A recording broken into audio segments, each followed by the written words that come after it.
2014년 5월 31일 아침, 인천 남동공단 인근 도로에서 시신이 담긴 여행용 가방이 발견됐다는 신고가 접수됩니다.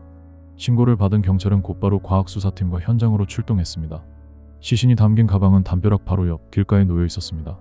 90cm 높이의 검은색 나일론 소재의 여행용 가방, 이른바 이민 가방으로 불리는 형태였습니다.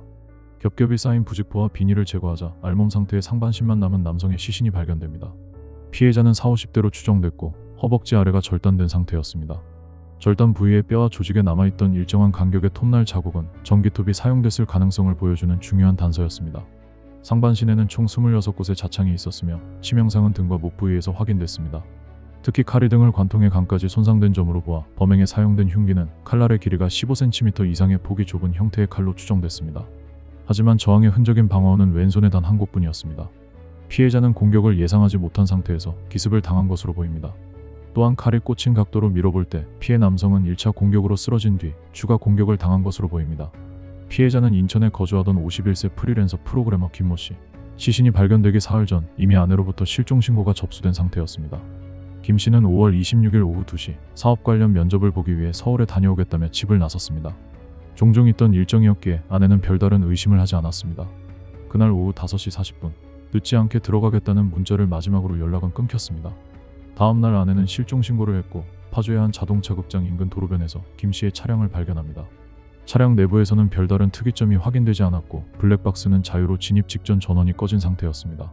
사건의 실마리는 시신 유기 장소 인근 CCTV와 김 씨의 휴대전화에서 나왔습니다.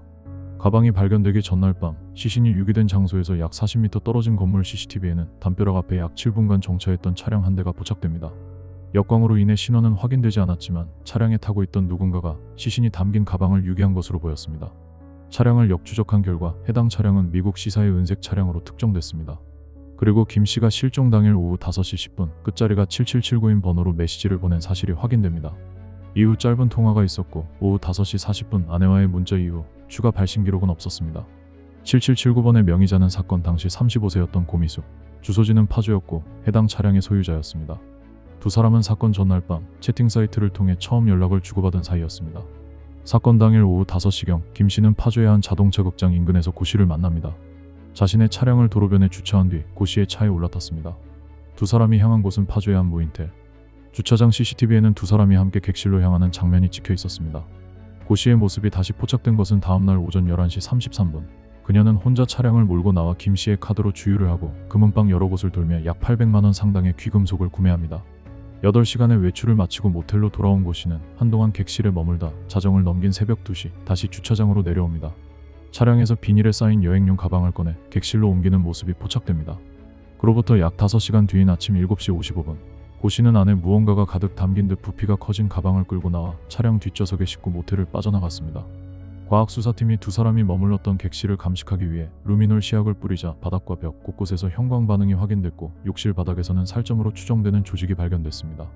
경찰은 이후 파주에 위치한 거주지에서 그녀를 긴급 체포합니다. 차량 수색 결과 뒷좌석 바닥에서 혈흔이 확인됐고 칼과 전기톱도 함께 발견됐습니다. 고 씨의 진술에 따라 절단된 다리는 파주의 한 농수로 인근에서 수습됩니다. 경찰 조사에서 고 씨는 성폭행 위협을 느껴 우발적으로 범행을 저질렀고 정당방위였다고 주장했습니다. 수사 결과 고 씨는 사건 이전부터 특정 직업 없이 채팅 사이트를 통해 남성들과 조건 만남으로 생계를 유지해온 것으로 확인됩니다.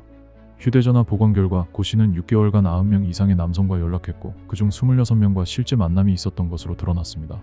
사건 이후에도 고 씨는 피해자의 시신이 실린 차량을 운전하며 다른 남성과 만남을 이어간 것으로 확인됐습니다. 그렇다면 그녀는 왜 김 씨를 그렇게 잔인하게 살해했을까?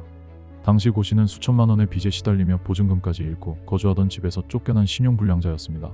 차량 할부금 역시 연체 중이었습니다. 그런데도 주거지에서는 뜯지도 않은 명품들이 다수 발견됐습니다.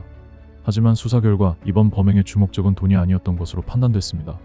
정신감정 결과 고 씨에게서는 연극성 성격장애, 반사회적 성격장애, 자기애성 성격장애, 경계성 성격장애가 함께 관찰됐으며 그 중에서도 특히 연극성 성격장애의 특성이 두드러졌습니다. SNS 속 그녀는 현실과는 달리 지나치게 행복하고 안정된 삶을 사는 사람처럼 자신을 연출하고 있었습니다.